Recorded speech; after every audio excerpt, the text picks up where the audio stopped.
Hola, ¿cómo están, amigos? Muy buenas tardes. Ahí vemos justamente a nuestra compañera Aura Guillo, que está en un centro hospitalario de nuestra capital, y le vamos a dar mejor ya la bienvenida para que nos cuente dónde se encuentra y por qué está en ese lugar. Usted sabe pues que Cuerpo Médico casi todas las semanas estamos saliendo a distintos lugares donde pues se da la atención para verificar no solamente la calidad en el servicio sanitario.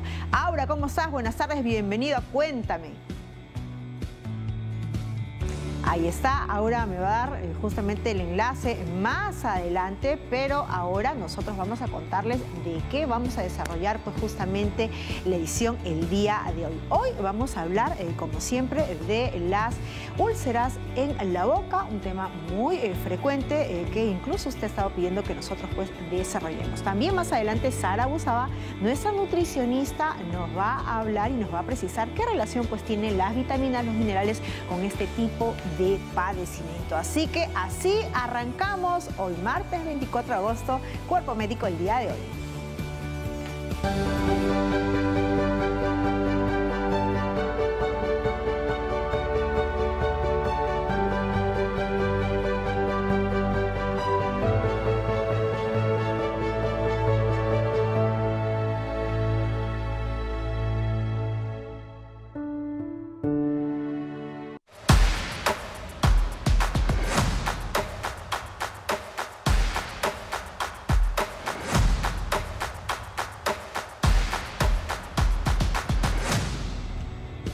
Muy bien, un menú muy surtido es el que tenemos hoy martes 24 de agosto en Cuerpo Médico, pero lo anunciado, ¿qué les parece si es que nos vamos rápidamente con Aura Guillo para que nos explique dónde es que se encuentra, qué tipo de información nos va a traer el día de hoy? Aura, ¿cómo estás? Muy buenas tardes, cuéntame. Jennifer, ahora sí te voy a contar dónde estamos. Como siempre, llevando información valiosa en favor de la población, así como desarrollando campañas a lo largo de todo el año. Desde abril, aquí en el Hospital Nacional Cayetano Heredia, se ha implementado un tomógrafo de última tecnología para poder favorecer el diagnóstico de pacientes COVID y de personas que también se están recuperando del COVID. Así que, para conocer más al respecto, me voy a dirigir en búsqueda de los especialistas. Tú en el set y yo por aquí. Nos vemos, Jennifer. Perfecto, ahora ingresa entonces rápidamente porque nosotros vamos a justamente hacer tiempo, como decimos nosotros, para poder presentar antes un informe y ver todos justamente esos anuncios que se están dando pues del Hospital Cayetano Heredia. Hoy vamos a hablar de las úlceras en la boca, estas molestosas, ¿no? Heriditas que de repente por ahí se pueden producir. ¿Qué lo produce? ¿Con qué frecuencia pues ocurren en las personas? Esto es indicativo de que hay algo que está agravando de alguna manera seria nuestra salud. Bueno, todo eso se lo vamos a preguntar al especialista que nos visita el día de hoy, pero antes vamos a ver la notita y entramos ya con sus preguntas. Amigos de Cuerpo Médico, las úlceras bucales son áreas dolorosas en la boca y en las encías que también se conocen como aftas.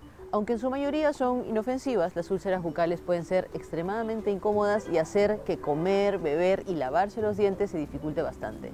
Estas heridas en la boca varían en tamaño y los síntomas exactos van a depender del tipo de úlcera que se padezca. Y es importante mencionarles que todavía se desconoce la causa exacta de estas úlceras, aunque hay varios factores que pueden agravar las úlceras bucales, como estar en un proceso de dejar de fumar, comer alimentos con alta acidez, morderse el interior de la boca, el uso de frenillos o dentaduras postizas, el estrés o la ansiedad también las generan, cambios hormonales, algunos medicamentos y ciertos factores genéticos.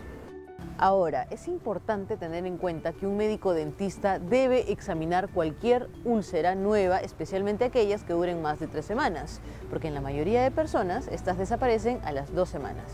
Finalmente, el cáncer de boca y las úlceras bucales tienen diferentes síntomas. Sin embargo, es importante realizarse chequeos preventivos y acudir a diferentes campañas de despistaje para mantenernos alejados de enfermedades futuras en la medida de lo posible. No olviden, amigos de Cuerpo Médico, que la prevención trae consigo salud. Muchísimas gracias.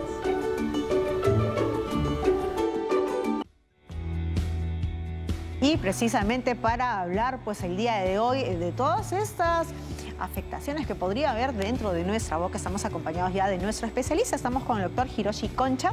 Él es cirujano dentista del Hospital Alberto Sobal de Salud y también especialista pues, en cirugía bucal y maxilofacial y también en medicina y patología oral. ¿Cómo está, doctor Concha? Bienvenido a Cuerpo Médico. Qué gusto tenerlo. Gracias, muchas gracias por la invitación. Realmente estoy muy contento de estar con ustedes y bueno, abierto a cualquier consulta y pregunta que se me pueda realizar. ¿Qué tan frecuente, doctor Concha, es el precisar tener estas heriditas en la boca? Algunos en algún momento de nuestra vida hemos tenido o padecido pues con estas molestosas heridas. Sí, efectivamente, aunque no lo crean, las úlceras en boca son muy frecuentes, muy frecuentes. Las más frecuentes probablemente sean las úlceras por algún trauma o alguna irritación. Inicialmente presentaron ustedes úlceras carenciales, también los pacientes que tienen deficiencia por algunos elementos nutricionales pueden tener lesiones ulcerativas. Y lo que muchos no quieren tener, pues la úlcera también puede ser el inicio de una neoplasia maligna, un cáncer en la boca inicialmente. O sea, podría ser un síntoma, ¿no? Además de solamente claro una afectación. Que sí. Y un cuarto grupo podrían ser las úlceras autoinmunitarias, producidas por un déficit en la función de la respuesta inmunitaria. Y también hay úlceras infecciosas, ¿no? Producidas por virus, por bacterias, por hongos, por otro tipo de microorganismos que pueden colonizar la cavidad oral como tal. Perfecto, y de eso vamos a precisar justamente más adelante, pero ¿qué le parece si ya empezamos a responder llamaditas? Justamente nos llama Lidia de Ollón. Lidia, gracias por llamar, qué gusto tenerte nuevamente en el programa. Cuéntanos, te escuchamos. Lidia. Buenas tardes. Hola Lidia, cuéntanos. Bueno, tengo una consulta. Yo tengo un sobrino que tiene 6 años. Ajá. Entonces, mi sobrino que cada vez, por ejemplo, cuando le da antes del COVID, bueno, antes de la pandemia, ¿no? Él le daba por como gripe o una infección estomacal, algo. Entonces, su mamá le daba un medicamento, un antibiótico. Y luego de eso, pasaba ya una semana, eso le salía así como ahorita he visto en las imágenes, úlceras en la boquita, en el labio. Entonces, quisiera saber a qué se debe eso, si es problema ya del estómago o algo, o son propios de las infecciones, de repente como es niño, por lo que agarra con la mano sucia, lo quisiera una explicación de eso. Perfecto, muchas gracias Lidia. Doctor. Sí, en los niños el sistema inmunitario está en desarrollo, está en crecimiento. Es frecuente que en pacientes pediátricos tengamos úlceras por procesos infecciosos. Por ejemplo, una de las infecciones que se produce con frecuencia en niños es la infección por herpes. El virus del herpes uno lo adquiere de otra persona que está haciendo un cuadro clínico y es muy frecuente que entre los 4 o 5 años o tal vez un poco más el paciente adquiera por primera vez la infección y entonces hace un cuadro de lo que llamamos gingivoestomatitis herpética. Es una aparición de varias úlceras en la boca que... Eso, por lo general, doctor, esto del herpes es fuera de la boca. No, dentro de la boca. Dentro también. Claro que sí. El paciente viene con agrandamiento de encías, sangrado, dolor, hacen fiebre, ganglios linfáticos en el cuello, toda una serie de síntomas propios de una infección por primera vez por un virus. Otro detalle, hay pacientes niños que también pueden tener aftas, la estomatitis aftosa. Las aftas. Y también están asociadas no solamente a carencias nutricionales, por ejemplo, en pacientes anémicos podemos tener úlceras aftosas en forma repetitiva. ¿Y el consumo de fármacos, digamos, para justamente haber bajado la fiebre, podrían también originar, bajar las defensas y originar estas heriditas? Sí, hay algunos fármacos que están asociados a una disminución en la respuesta defensiva y consecuentemente pueden desarrollar estos tipos de lesiones en la boca. Doctor, justamente, y ya para cerrar justamente esta respuesta, ¿no? a Lidia, ¿cuál es la recomendación, ¿no? Después de cuánto tiempo que hemos visto esas heriditas, si es que persiste, tenemos que ir al médico o esperar solamente que se vayan solitos? Si son niños, generalmente son úlceras que tienen... hay un concepto general que se tiene que entender. 7 días de evolución, la úlcera debe desaparecer completamente. Sin hacerle nada, sin hacerle echarle absolutamente nada o algún tratamiento paliativo, pero más de 7 días o 10 días, si una úlcera persiste por más tiempo, inmediatamente tiene que acudir a un especialista porque puede ser otro tipo de enfermedad no diagnosticada. Perfecto, ahí está la indicación. ¿Y este tratamiento paliativo, perdón, me decía que son que toques? Sí, pueden ser toques, pueden ser, hay anestesia tópica, algunos indican antisépticos bucales para disminuir la carga bacteriana y de esa manera disminuir el dolor y hacer que las úlceras cicatricen mucho más rápido. Puedan cerrar mucho más rápido. Perfecto, quedó clarísimo, doctor. Vamos con otra consulta, llega a través de redes sociales, en el Facebook nos escriben. Vamos a leerla rápidamente. Ahí está, Melissa Valencia le pregunta, ¿las úlceras bucales pueden producirse como una reacción a antibióticos o cuadros de estrés? Justo lo que preguntamos, pero eso del estrés es nuevo, doctor. Claro. Sí, cuando uno consume antibióticos en grandes cantidades por muchas dolencias, puede haber un desequilibrio entre la flora microbiana de tanto el tubo tracto gastrointestinal y como en la boca. Por lo tanto, si bien es cierto, disminuyen bacterias, pero pueden incrementarse, por ejemplo, la proliferación de hongos en la boca. Hay un hongo que se llama Candida albicans, que puede producir irritación en la boca y subsecuentemente también algunas heridas, y eso obviamente produce sintomatología dolorosa, muy parecida a una úlcera o una llaga. En el caso del estrés. Del estrés, efectivamente. El estrés, hoy en día que estamos viviendo en la pandemia, no sabe la cantidad de pacientes que hay. Que el estrés, por ejemplo, puede estar asociado a una serie de enfermedades autoinmunitarias. Una enfermedad que se llama líquen plano, por ejemplo. ¿Y esa enfermedad cómo se manifiesta? Se presentan justamente úlceras en la boca con engrosamientos de la mucosa bucal con ciertas características que en forma bilateral en la lengua, en los carrillos, y que, bueno, el paciente viene realmente con un dolor intenso y el diagnóstico está basado no solamente en el examen clínico, sino hay que hacer biopsia, estudio de patología y obviamente con un tratamiento adecuado. Generalmente el estrés también está asociado con un incremento de la frecuencia de úlceras aptosas, por ejemplo. Aquellos pacientes que tienen tendencia a ser aptas, más el estrés, habitualmente se potencia el efecto y comienzan a tener una serie de... ¿Y eso por qué, doctor? ¿Porque el estrés puede hacer que bajen nuestras defensas, nuestro sistema inmunológico, o por qué? Lo que se explica es que el sistema inmunitario, sí, efectivamente puede tener un descenso, una disminución, pero también el sistema inmunitario, a consecuencia de toda una serie de sustancias que producidas por el cuerpo, consecuencia del estrés. Pueden inducir a una hiperexcitación del sistema inmunitario. Como un círculo vicioso, claro, las células de defensa se responden exageradamente a un estímulo, puede ser trauma, puede ser un fármaco, puede ser algo, y consecuentemente pueden producir lesiones ulcerativas en la boca. Perfecto, quedó claro. Vamos, ¿qué le parece, doctor? Hacer un paréntesis en el tema de las úlceras y regresamos al Hospital Cayetano Heredia porque ahora nos tiene nuestro primer despacho. Ahora, cuéntenos, te estamos escuchando ya. Estamos... Jennifer, para conocer un poco más sobre este tomógrafo que ha ingresado ya en abril de este año, estamos con el doctor César Ramírez, que es el jefe del Departamento de Diagnóstico, que nos va a contar a detalle cómo es que funciona esta nueva adquisición para el hospital. Buenas tardes, Aurea, ¿cómo está? Buenas tardes a todos los televidentes. Estamos en el servicio de tomografía del Hospital Cayetano Heredia. La sala de tomografía tiene 3 componentes. Acá estamos con el tomógrafo. Este es un tomógrafo moderno, multicorte de 128 líneas. Está realizando una tomografía de tórax al paciente. Esto se llama el gantry, esta es la mesa que va deslizándose. Y todo este ambiente es un ambiente para realizar la tomografía. Hacia el lado derecho está la estación de trabajo del radiólogo, donde están los radiólogos realizando el estudio de las imágenes. Y en la parte central está la estación de trabajo del tecnólogo, donde el tecnólogo hace la toma de exámenes, ¿no? Entonces este es un elemento muy importante para nuestro hospital, fundamental en estos tiempos de COVID, de pandemia. Bien, doctor, y creo que algo que a todas las personas que nos están observando les interesa saber muchísimo es cómo esto ayuda al diagnóstico de las personas que han tenido COVID o están padeciendo de COVID. Bueno, nosotros tenemos fundamentalmente para la realización de tomografías de tórax, básicamente. Recuerden ustedes que el órgano blanco es el pulmón. Y con este equipo hacemos unas rebanadas, como si usted se agarrase una naranja y hace las rebanadas y estudiamos todo el parénquima pulmonar.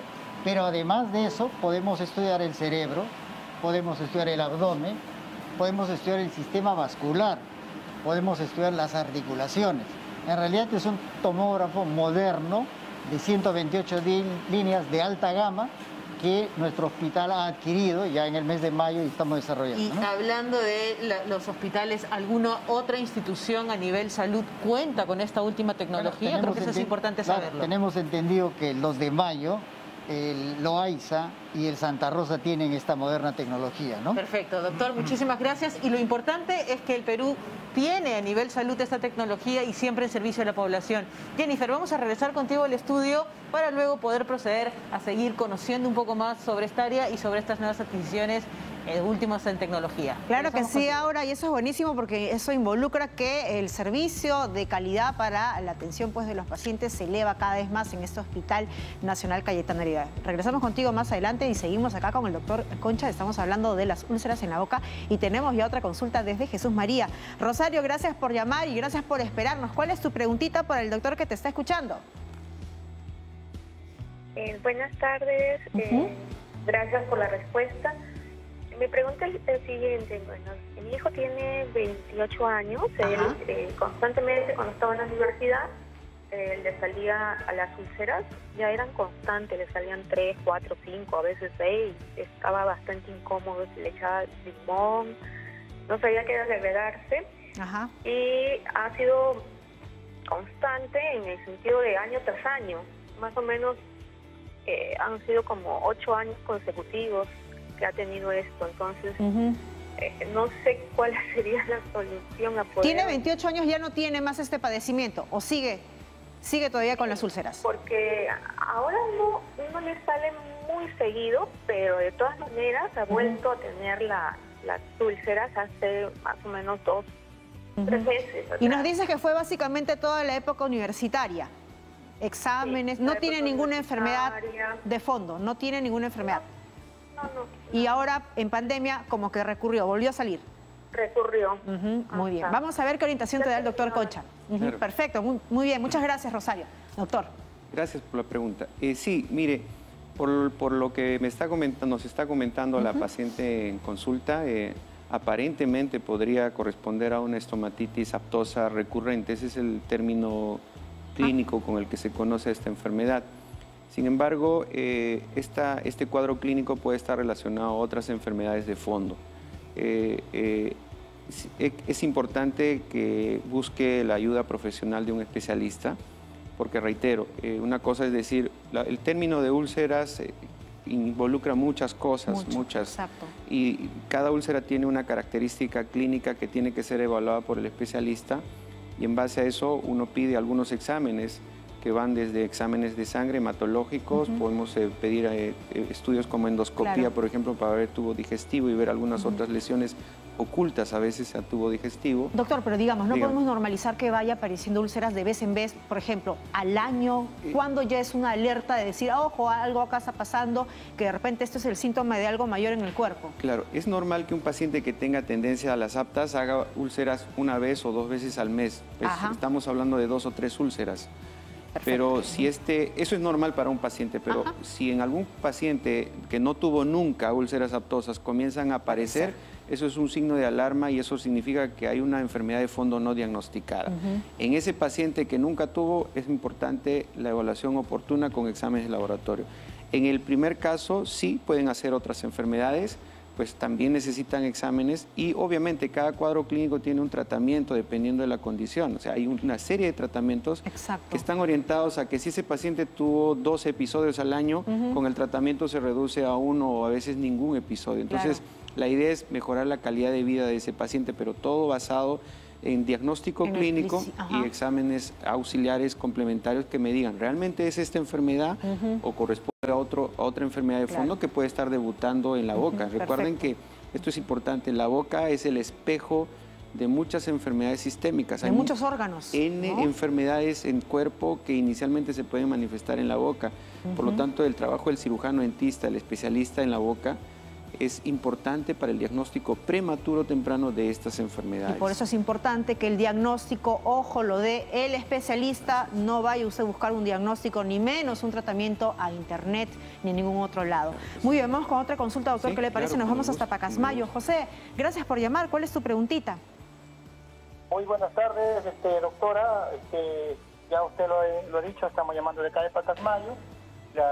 Les he enviado una foto ahí por el grupo de WhatsApp. Sinceramente, yo no soy médico, no conozco si son úlceras, pero Ahí está la fotito, no sé si lo pueden observar. No sé si lo podemos bajar en estos momentos, pero cuéntanos, ¿hace cuánto tienes esta úlcera, esta herida, José? Ya, ¿Qué edad tienes? Mi niña tiene 2 años, 1 mes. ¿Ya?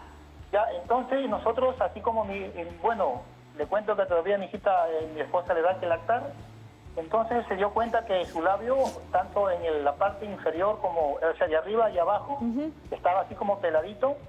Entonces le hemos consultado a un médico naturista y nos dijo que eran riñones, ¿no? Infección a los riñones, pero ya no lo hemos podido llevar a un médico así, cirujano. Claro, un médico general. Sí, porque por eso aquí todavía estamos en riesgo de... ¿Hace cuánto tiempo tiene ya la bebé esas heriditas? Tiene casi 3 semanas, doctora. 3 semanas, ¿no? El doctor te va a dar la orientación, pero cuéntanos, entonces ella está con las heridas ahorita, no la ha visto ningún médico, solo el que señalas que es el naturista, ¿verdad? Sí, solamente el naturista, y nos recomendó algunos médicos, algunos medicina natural, eso es lo que está tomando. Muy bien, perfecto. Vamos a escuchar rápidamente la orientación, pero ojo, ya de antemano, tienes que llevarle a un médico general. Sí. Doctor, por favor, la orientación. Sí, efectivamente, estoy de acuerdo con la indicación. Tiene que ser evaluado por un especialista. Es muy frecuente que los niños a esa edad, como consecuencia de malos hábitos en el uso de biberones, el amamantamiento y todo eso, desarrollen cuadros de candidiasis en la boca, que había mencionado al inicio. En la lactancia puede producirse eso. Sí, cuando no hay un medio de higiene adecuado, cuando el paciente no cumple ciertos criterios de control de infecciones en la boca, pueden desarrollar cuadros de candidiasis. Muy, muy importante en niños, cuando hay infecciones muy frecuentes en boca, pueden ser un síntoma de inmunosupresión. Eso también es importante. En enfermedades con las que nacen congénitas, que producen inmunosupresión y otras adquiridas. Entonces, en base a lo que encontremos en la boca y algunos exámenes, como por ejemplo se hace un raspado, un frotis, llevamos al microscopio y vemos qué es lo que se encuentra. ¿De qué se trata? Claro que sí, por ejemplo, eso sí es científico. Acá no se trata de tratar por de hierbas o de alguna medicina natural. En realidad, la medicina naturista puede ser una opción muy viable para ciertas circunstancias, pero en estos casos es mejor primero diagnosticar la enfermedad y luego dar un tratamiento específico para el problema. Muy bien, quedó claro. José, por favor, lleva a tu niña al pediatra. Tu niña tiene la edad de asistir a sus controles periódicos con el pediatra, que va a decir de qué se trata esas heriditas para que ella pueda incluso comer bien, estar bien. Y por favor, preferible es que el especialista vea estas lesiones. No lo descuides, por favor, no normalices esta situación. Doctor, para ir cerrando ya el tema de hoy, recomendaciones finales, puntuales, por favor. Lo único que yo les diría es recomendarles, al inicio mencioné, en la boca pueden haber úlceras, heridas o como quieran llamarlas, pueden ser muy frecuentes, pero lo cierto es que cualquier herida en la boca no tiene que estar más de 7 o 10 días. Normalmente tienen que cicatrizar las heridas. Yo me hago una herida, me muerdo o con algún objeto cortante me hago una herida, valga la redundancia, esto tiene que desaparecer en 7 o 10 días. Cualquier herida que no desaparezca en la boca es cualquier otra enfermedad de mucho cuidado. Por lo tanto, si estamos frente a esas circunstancias, tenemos que acudir con un especialista para que se hagan los estudios, los exámenes, un diagnóstico oportuno, temprano y consecuentemente un tratamiento adecuado. Esa sería mi recomendación, acudir inmediatamente. No podemos, ahora con el tema de la pandemia, están viniendo pacientes que no han podido ir a las consultas por cuidado, obviamente, de salud, pero vienen, pues, por ejemplo, con estadios avanzados de cáncer en boca, en una situación ya pues con un tratamiento, un pronóstico muy malo. Claro que sí. Situación que pudiera haber sido evitado si es que el diagnóstico hubiera sido oportuno, ¿no? Y así sucesivamente hay muchas enfermedades que deben ser manejadas oportunamente. Situaciones que no queremos. Muchísimas gracias, doctor Concha, un gusto haberlo tenido en el programa. Hemos estado con Hiroshi Concha, cirujano dentista del Hospital Sabogal, experto en cirugía bucal y maxilofacial y también medicina y patología oral. Hacemos una pausa rapidísimo y regresamos con Sara Busabá porque ella sigue hablando del tema de las úlceras en la boca, así que no se la pierda. Ya volvemos. Y con Aura también desde la Cayetano Heredia.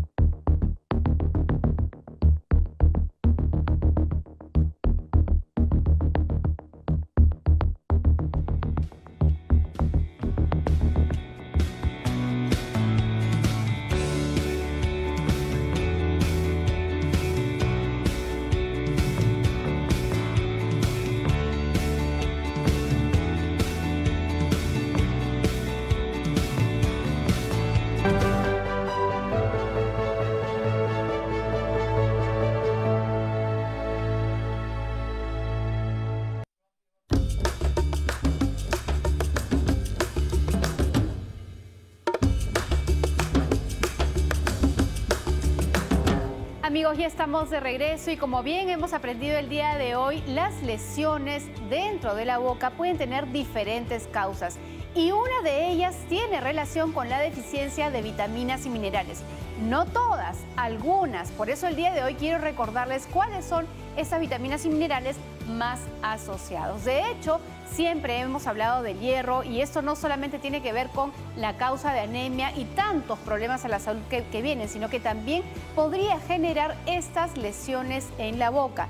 Y hoy he querido traerles un representante distinto. Generalmente hablamos del hígado, de la sangrecita, pero bueno, hoy día hemos traído una morcilla que cubre tranquilamente las necesidades de hierro con esa porción, casi la totalidad que uno requiere en el día.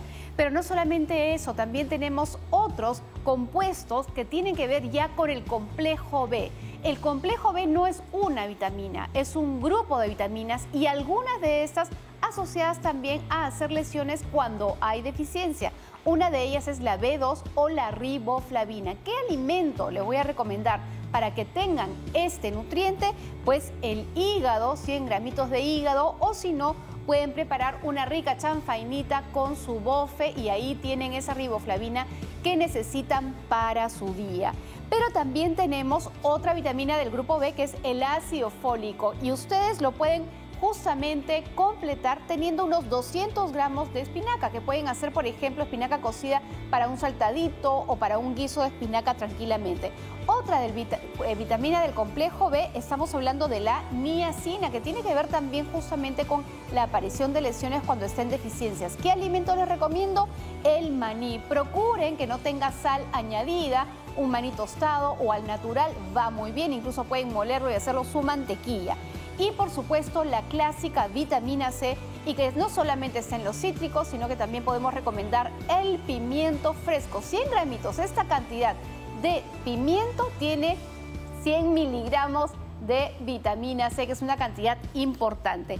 Y finalmente, no asociado directamente, pero sí indirectamente, es el calcio y la vitamina D. Ya hemos hablado del yogur como una excelente fuente de calcio, además de la leche y los quesos, y la sardina como un excelente también alimento fuente de vitamina D. Recordemos que la mayor parte de vitamina D la vamos a tener de la exposición a la luz del sol. Así que es una pequeña repasada, una dieta variada, va a completar todo lo que tú necesitas para evitar justamente las lesiones dentro de esa boquita. Adelante, Aura, continuamos contigo.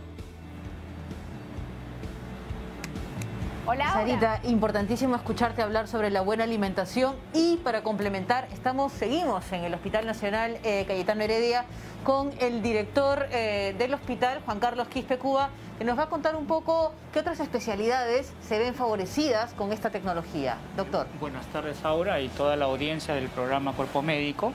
El tomógrafo que en su momento les han presentado pues tiene múltiples usos, fundamentalmente desde la parte superior hasta la parte inferior del cuerpo en diferentes estratos y que competen a diferentes especialidades. La mayor cantidad de procedimientos se hacen en el área de neurología para la evaluación del cerebro y luego seguido por la parte de lo que es la parte torácica, bueno, en el área de los aspectos de COVID actuales y luego la parte abdominal que son importantes también. Perfecto. Ahora, doctor, sabemos que esto es íntegramente también para pacientes cis, pero otras personas externas pueden utilizar o verse favorecidas con esta adquisición. Sí, nosotros tenemos un tarifario recientemente autorizado por la DIRIS Lima Norte, de las cuales ofrecemos servicios para pacientes seguro integral, pero también hay para pacientes privados, pacientes SOAT y todos aquellos que necesiten obviamente tener el procedimiento realizado, ¿no? Bien, doctor, muchísimas gracias. Y para poder cerrar, entonces, como siempre, porque la prevención trae consigo salud, 3 recomendaciones para todas las personas que nos están observando. En estos tiempos creo que es fundamental reforzar la vacunación completa en 2 dosis a toda la población en su mayor magnitud. Segundo, el tema de lo que es prevención para el contagio, con las medidas de bioseguridad que creo que ya toda la población la conoce.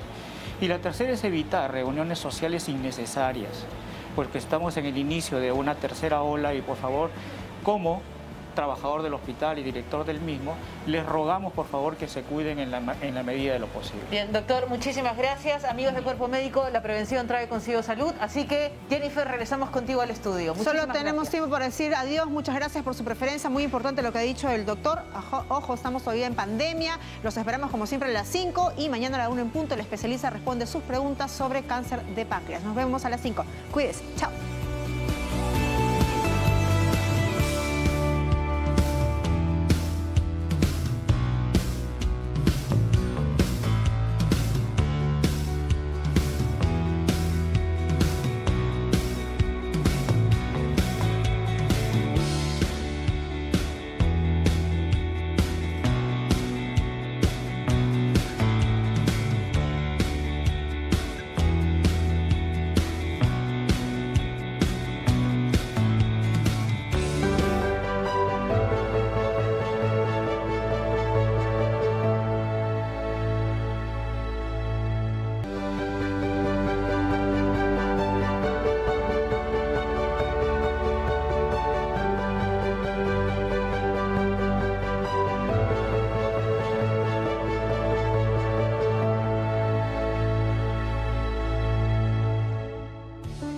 Muy buenas tardes, soy Jennifer Cerecida y les doy la bienvenida como todas las tardes en esta segunda edición diaria de Cuerpo Médico para seguir aprendiendo juntos a cuidar de nuestra salud. Hoy tenemos un tema muy interesante que usted estaba pidiendo dentro de las ITS o infecciones de transmisión sexual, enfermedades de transmisión sexual, incluso como se les solía llamar incluso anteriormente.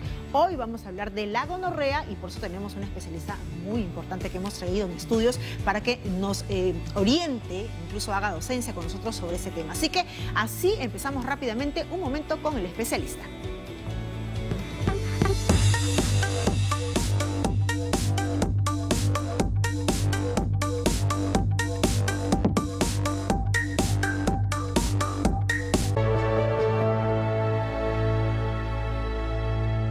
La gonorrea es una enfermedad de transmisión sexual y la bacteria que causa esta afección puede infectar el tracto genital, la boca o el ano.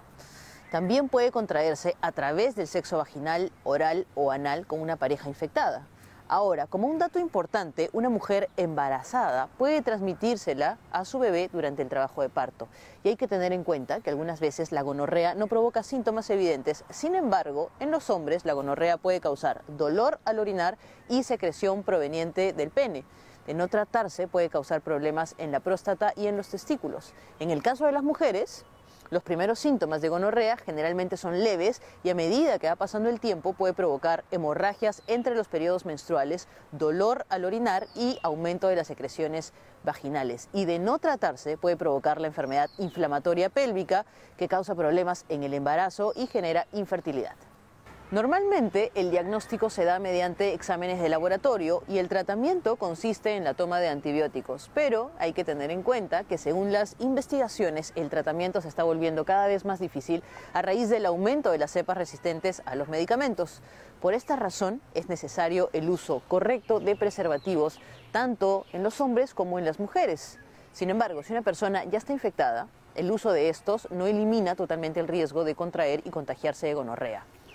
Amigos de Cuerpo Médico, tengan en cuenta estas recomendaciones y seamos responsables en torno a nuestra vida sexual, porque no olvidemos que la prevención trae consigo salud. Muchísimas gracias.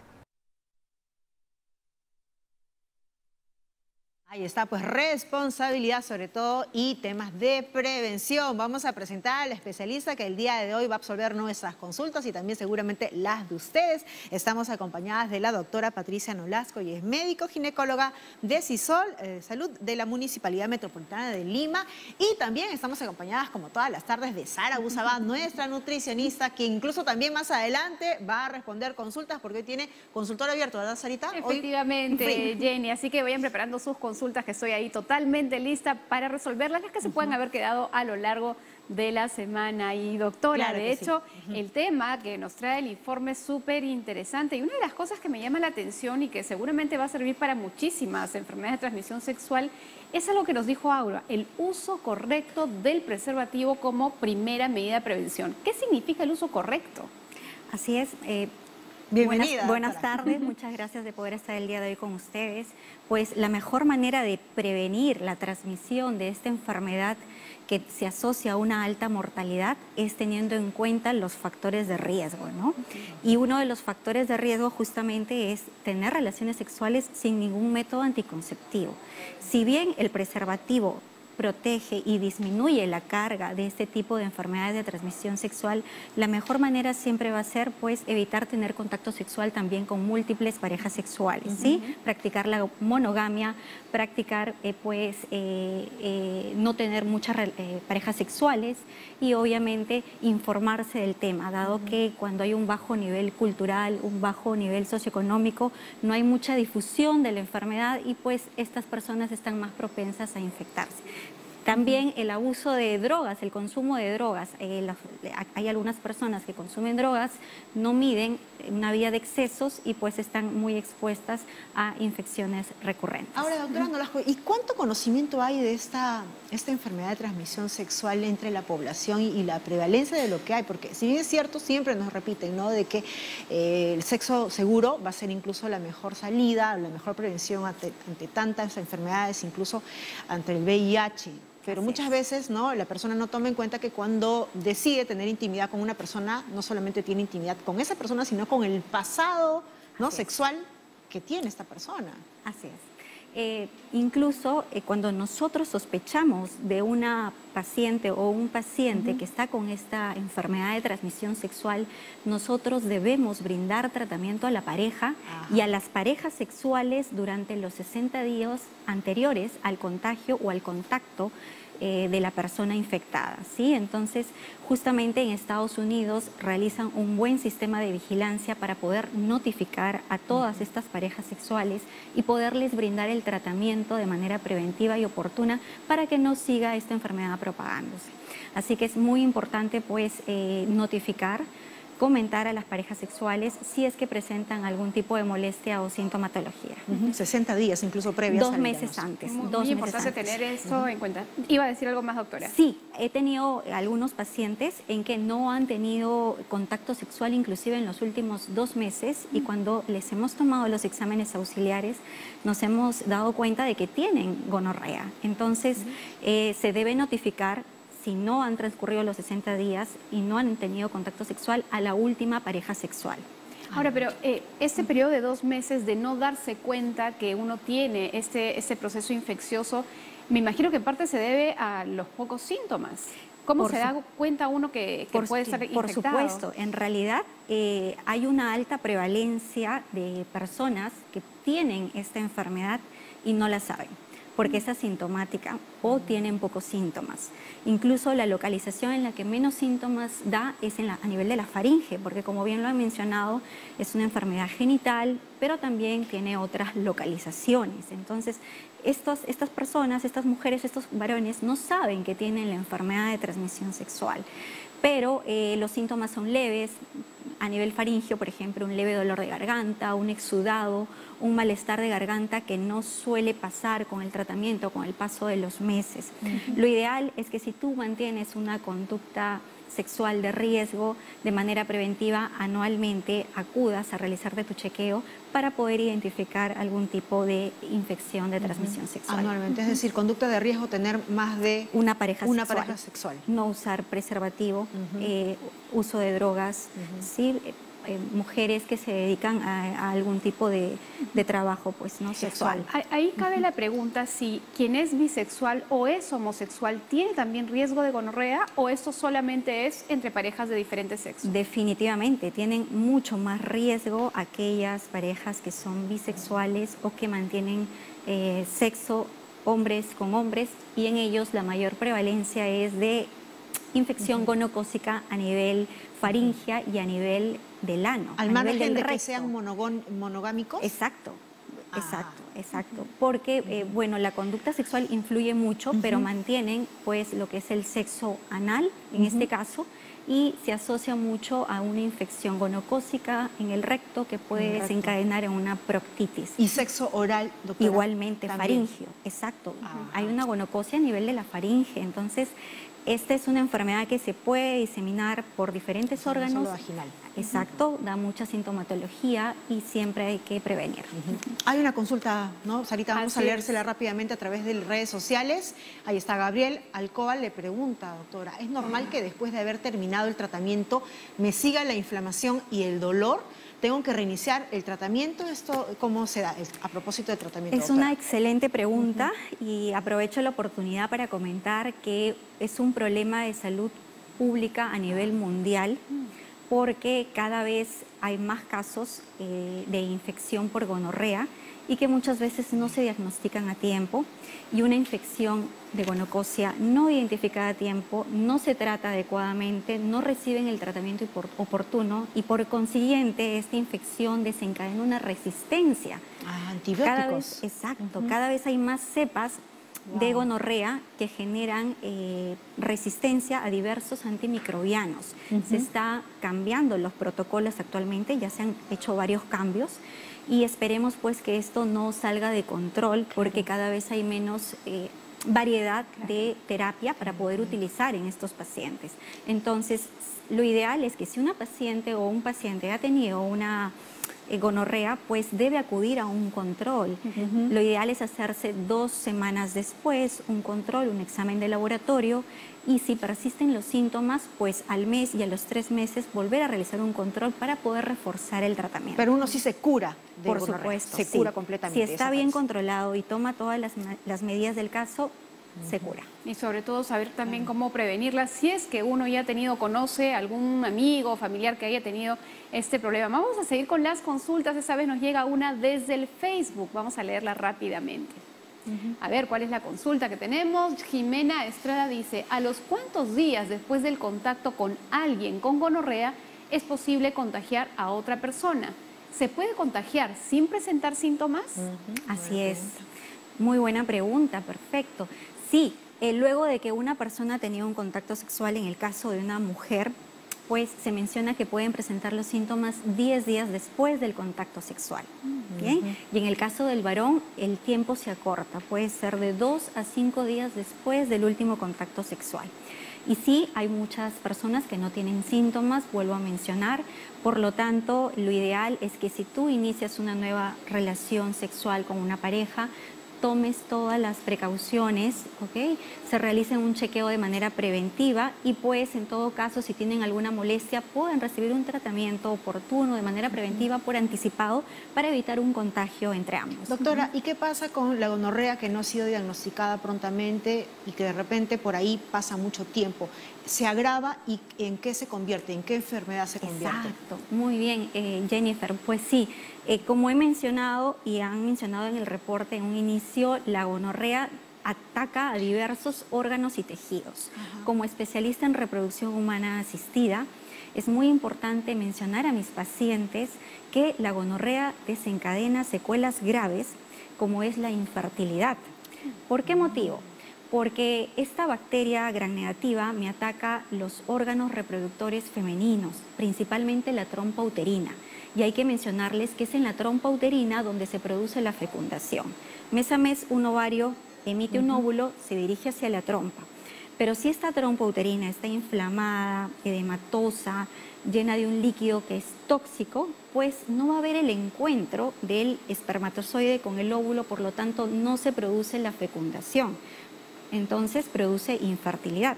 Pero no solamente produce lo que es infertilidad, sino que como tenemos una trompa que está obstruida o que está con un líquido que es tóxico, produce abortos espontáneos o también puede producir embarazos ectópicos. Es decir, no se localizan dentro del útero, sino se localizan en la trompa uterina u otra localización. ¿El hombre también puede tener infertilidad por ese motivo? Puede verse alterada la calidad espermática, la calidad seminal a través del espermatograma. Hemos visto alteraciones.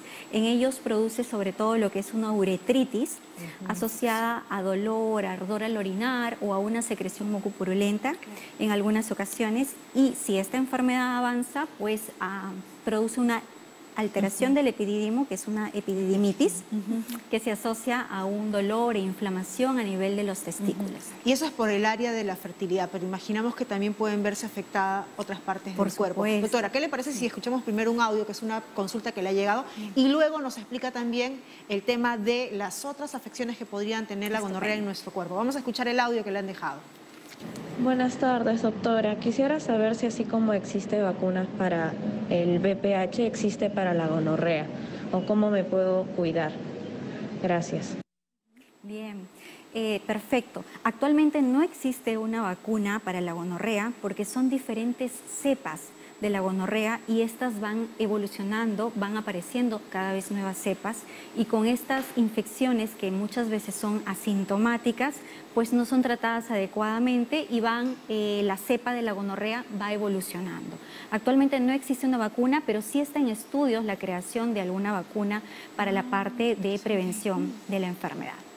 Buenísimo. Ahora, doctora, la otra parte del cuerpo en las afecciones, ¿era el área de fertilidad? Exacto, hemos hablado de las zonas o las áreas que infectan la mujer, del varón, pero también tenemos las áreas extragenitales, que tenemos aquí pues que puede dar problemas dermatológicos en la piel, pueden aparecer lo que son vesículas, pústulas, de allí que los dermatólogos pueden enfrentarse que una de las principales molestias es que les aparezca un granito que emite una secreción purulenta, sobre todo en las extremidades, y no tengan otro síntoma o simplemente pasen desapercibidos los otros síntomas. ¿Sí? Entonces puede haber problemas dermatológicos, puede haber problemas articulares. ¿Artritis? Exacto, poliartralgias, dolores en las articulaciones, secreción en las articulaciones. Eso se llama poliartralgias, que puede ser por lo general de un lado, afecta a un solo lado, y también puede haber inflamación de los tendones, que es la tenosinovitis. Qué importante conocer todas esas consecuencias y tal vez con esto tomar mucho más en cuenta la prevención que bien nos estaba diciendo y que nos reiteraba justamente en la consulta la persona que nos escribía en el Facebook. Recuérdenos nuevamente, doctora, ¿cómo prevenimos el contagio de gonorrea? El contacto de gonorrea lo prevenimos practicando la monogamia, ¿sí? Teniendo mucho cuidado cuando recién inician una relación sexual con una nueva pareja, evitar tener múltiples parejas sexuales, el uso de preservativo, el chequeo de manera preventiva anual, todos los años, o cada vez que una paciente, un caballero tenga alguna sintomatología de dolor, ardor, secreción, sangrado intermenstrual, acudir a tiempo para que el especialista pueda evaluarlas. Igualmente, aprovecho a mencionar también unas complicaciones muy importantes de la gonorrea durante el embarazo. ¿Sí? Si es en el primer trimestre, pues los abortos espontáneos. Pero si es en el segundo, en el tercer trimestre, como es de mi área, es por eso que menciono al respecto, pues puede producir ruptura prematura de membranas y parto pretérmino, lo que conlleva a un bebé recién nacido prematuro, de bajo peso al nacer. Y no solamente termina allí.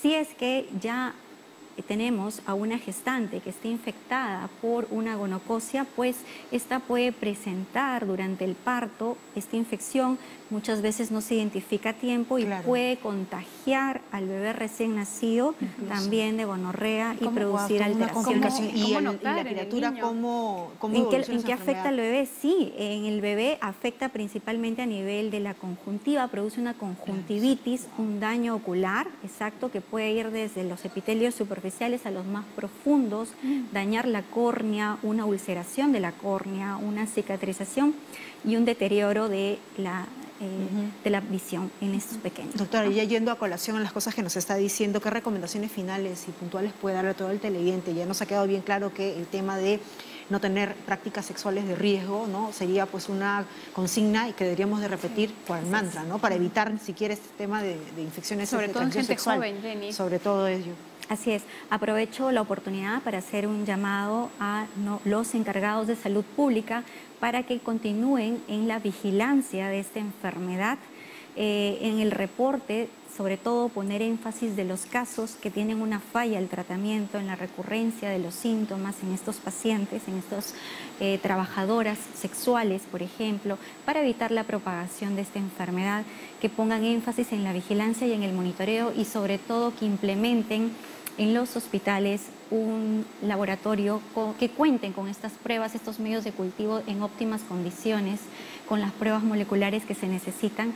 Y pues a ustedes, amigos de TV Perú, invitarles a que si presentan alguna molestia, dolor, cualquier molestia que ustedes tengan a nivel vaginal, uretral, fiebre, en cualquier parte del cuerpo, puedan acudir de manera preventiva y por lo menos una vez al año a sus controles ginecológicos.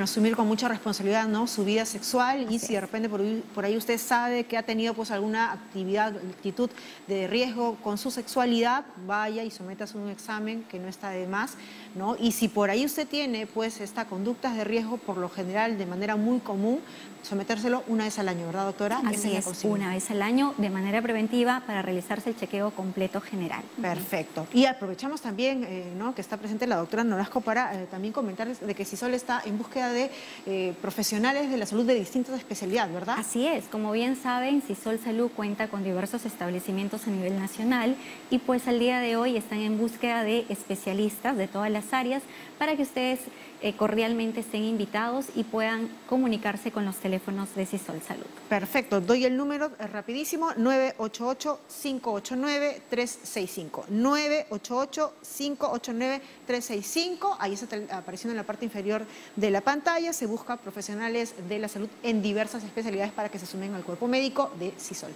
Muchas gracias, doctora, un gusto haberla tenido con nosotros. Hemos estado con la doctora Patricia Nolasco, médico ginecóloga de CISOL del municipio metropolitano de Lima.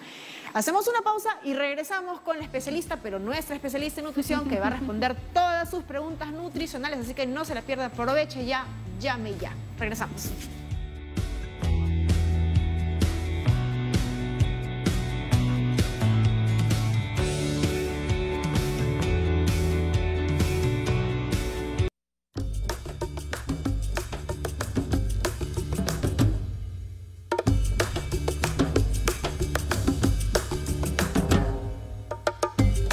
Amigos, continuamos en Cuerpo Médico y estamos ahora en nuestro momento de nutrición para poder resolver todas sus consultas. Y ya está lista en la línea Regina, que nos está llamando desde Chiclayo. ¿Cómo estás, Regina? Hola, buenas tardes, doctora. Buen día. Mi inquietud es, quisiera saber qué tipo de alimentos podría yo brindarle a una paciente con un problema de parálisis facial para evitar complicaciones. Regina, ¿tiene problemas para deglutir, para masticar o ambas?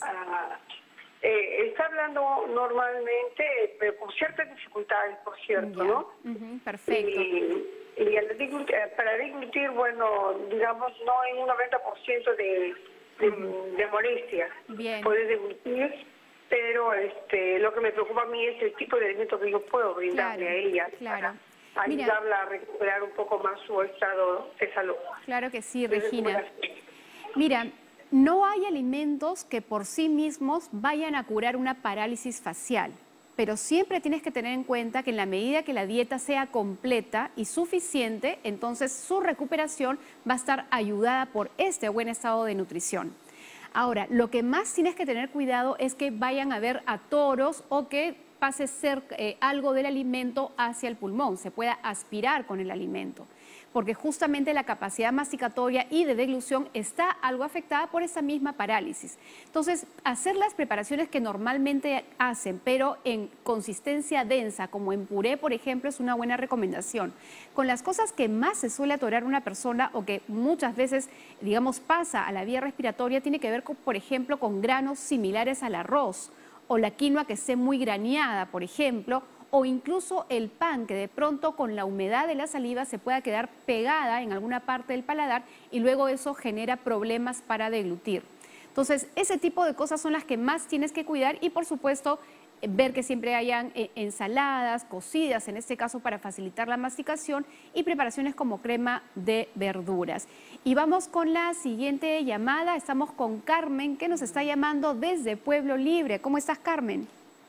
Hola, Sarita, buenas tardes. Buenas tardes. Tengo una consulta bastante específica. ¿Qué tan recomendable es, por ejemplo, en el desayuno, que yo vivo con 2 adultos mayores, y mi desayuno es avena, le aplico quinoa, kiwicha y cañigua? ¿Qué tan recomendable es? O de repente les estoy dando muchas vitaminas, no lo sé. Y por otro lado, que también hago lo mismo, al jugo de avena, o sea, al jugo de zanahoria con plátano, le agrego avena y le agrego limón. Sí. ¿Es recomendable darles esto o de repente los estoy multivitaminizando? No sé. Carmen, en la medida que ellos estén en un peso normal, no haya problemas de obesidad, no sean personas que requieran ayudarlos para moverse, entonces en realidad le estás dando una buena cuota de energía.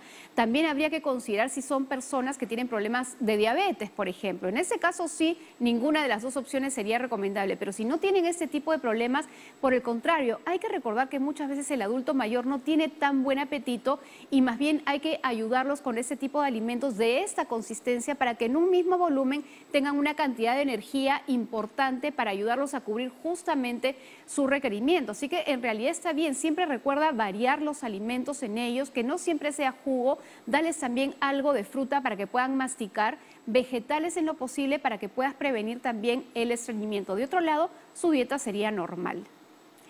Muy bien, y tenemos pues más consultas. Nos está llamando Julio desde Huánuco. ¿Cómo estás, Julio? Bienvenido. Sí, buenas tardes, señorita. Muchas gracias por considerarme en el programa, señorita. Tengo una consulta, señorita. Cuéntame. Mira, soy un joven de 34 años. Hace una semana me hice ya una operación sobre los cálculos biliares. Ya me sacaron la vesícula. Y bueno, antes de eso también había tenido una gastritis crónica que ya lo he tratado. He bajado el Helicobacter y todo eso. Y en consecuencia de todo ello, señorita, he tenido una pérdida de peso. Yo antes pesaba más o menos unos 75 kilos, ahora he llegado a 59. Bueno, según el médico es a causa de todo lo que me ha venido sucediendo. Pero ahora lo que yo deseo, señorita, es no sé qué plan de alimentación, en qué tiempo tal vez voy a recuperar el peso adecuado. Entonces, quisiera un poco más de información sobre ello, señorita. Sí, Julio, mira, me encantaría poderte dar una dieta súper específica, pero tú sabes que el tiempo en televisión es siempre tirante, ¿no? Pero te voy a dar algunas pautas que tienes que tener en cuenta. Número 1, debido al aspecto de tu vesícula, vas a tener que tener cuidado con las grasas de origen animal, sobre todo, pero vas a apoyarte de la energía, de las calorías que te dan los alimentos grasos de origen vegetal, pero siempre viendo qué tal lo toleras tú. ¿Qué alimentos? Por ejemplo, la palta, la mantequilla de maní, el aceite de oliva, que son grasas que te dan mucha energía, caloría que te ayuda a ganar peso. Y por otro lado, el otro grupo de alimentos que tienes que tratar de incrementar son los cereales, los tubérculos y las menestras, porque esos también te dan energía que van a ayudarte a recuperar peso. Trata de hacer preparaciones de consistencia también densa, por ejemplo, una papa con salsa de huancaína, de repente una causa, tal vez una papita rellena. Evita las frituras, obviamente, todas estas preparaciones hechas de manera saludable. Y saludable significa evitar la fritura y quitar la grasa que incorporas a esta preparación para poderlo lograr, ¿no? Entonces, evitando la fritura es una de las maneras que tienes que hacer, sobre todo porque tienes este tema de la vesícula que en buena hora ya ha remitido. Buenísimo, Sarita, y muchísimas gracias. Y recordemos que Sarita Usamá siempre tiene un día de la semana donde tiene consultorio abierto y responde todas sus preguntas nutricionales. Cuídense, chao.